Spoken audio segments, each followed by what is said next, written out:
ዘክረን እንድናለን አላችሁ። እሺ ምን ዘክራችኋል እስከ ዛሬ?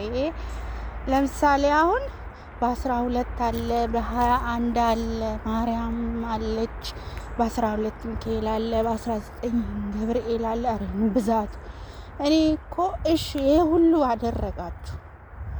ከዛ በኋላ ደግሞ እሺ ድናችኋል ወይ? አሁን ብትሞቱ መንግስተ ሰማይ ትገባላችሁ ወይ ሲባሉ ደግሞ እንዴ እሱንማ ማን እንዴት እኛ እናውቃለን እንዴ? እኔ ጠላ ስትጠምቁ ዳቦ ስትጋግሩ ይሄ ሁሉ ቀን እየቆጠራችሁ የሆነ ነገር ስታረጉ ድነት አለ ድነት ያስገኛል ብላችሁ መስሎን እኮ ነው እንዴ። እኛ እኮ መዳን ጠላ በመጥመቅ የለም ወይ ዳቦ በመጋገር የለም። ቀን እየቆጠሩ እንትና ዛሬ እንትና የማናት እንትን ተብሎ የለም ነው። መዳን በሌላ በማንም የለም። እንኳን በጠላና በዳቦ አብርሃምም አልተቀመጠም ነው እኛ እንሰማን ካለ።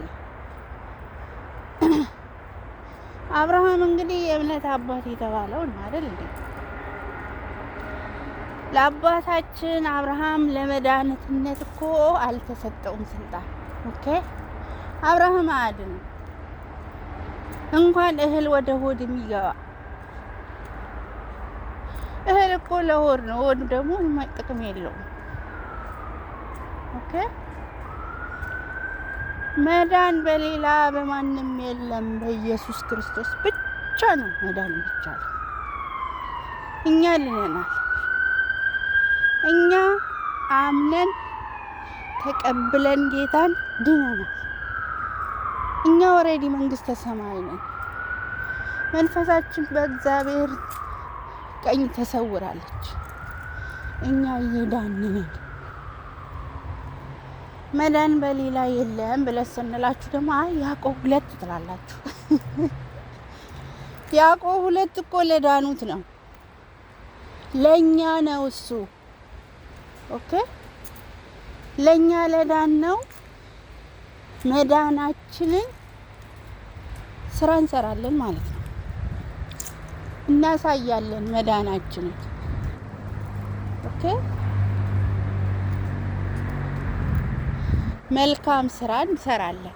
ስለ ዳን ነው እንጂ ለመዳን ምንም እናደርገው ነገር የለም። ይሄ እስኪ ይሄን ዛፍ ይዩት። ይሄ ዛፋውን ጸድቋል አይደለ? እንደዚህ ከጸደቀ በኋላ ፍሬ ያፈራል ማለት ነው። ኦኬ ፍሬ ለማፍራት ምን መሆን አለበት? ይሄ አትክልት መጽደቅ አለበት። ያዕቆብ ስለዚህ ነው እያወራ ያለው። ላልዳኑት ልትድኑ ኑ ስራ ስሩ እያለ አይደለም። ለኛ ለዳነው ነው ወንድሞች ወይ ብሎ ነው ያለው። ኦኬ ወንድም የሚሆኑት የዳኑት ናቸው እንጂ ያልዳኑት አይደለም። ያልዳኑት ወንድም አይሆኑማ። አንድ ብልት የሚሆኑት ክርስቲያኖች ናቸው። በኢየሱስ ላይ የተጣበቁ እነሱ እኛ ምንድነው? ክርስቲያኖች ነን። እኛ የብልቱ የአካሉ ብልቶች ነን። ለኛ ለዳነው ነው ያዕቆብ መከረ። ምክሩ ለዳኑት እንጂ ላልዳኑት አይደለም። ላልዳኑትማ ምኑን ስራ ይሰራሉ? መሽዳኑና ነው እንዴ? መሽዳኑና ነው ስራ ከእምነት ከስራ የተለየች ብሏል እኮ ያዕቆብ። መጀመሪያ መረዳት ነው። አውዱን ጠብቃችሁ ስለምንድን ነው አውዱ የሚያወራው? እኛ የዳነው መዳናችንን በፍሬ እንገልጣለን። ለኛ ነው ያዕቆብ እንጂ ለእናንተ ላልዳኑት አይደለም።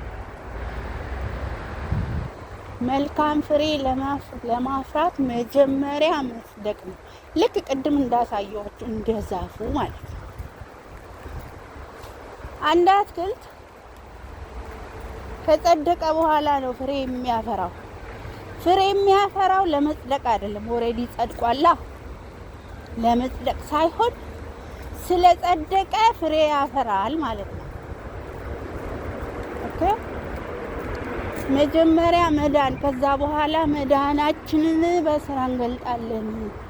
በስራችሁ ግለጡ መዳናችሁን፣ መልካም ነገር አድርጉ ነው ያለው ያዕቆብ እንጂ ለመዳን ተፍ ተፍ በሉ ስራ ስሩ አላለም።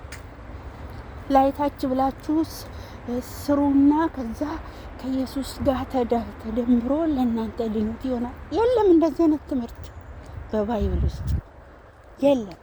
የዳነ ሰው ግን መልካም ስራ መስራት አለበት። እንደ ዳነ ሰው መኖር አለብን። መለየት አለብን። ለእግዚአብሔር መቀደስ አለብን እንጂ ልንድን ምንም ተፍ ተፍ የምንለው ነገር የለም። ኦሬዲ ድነናል በነፃ። የዳነው በነፃ ነው። እኛ ስራ ሰርተን አንድንማ ስራ ተሰርቶ የሚዳን ቢሆን አምላክ ሰው መሆን ለምን አስፈለገ? እንደው እግዚአብሔር ይርዳችሁ። እውነት በጣም ከባድ ነው ግን ጌታ ኢየሱስ ይርዳችሁ። ተባረኩ ባይ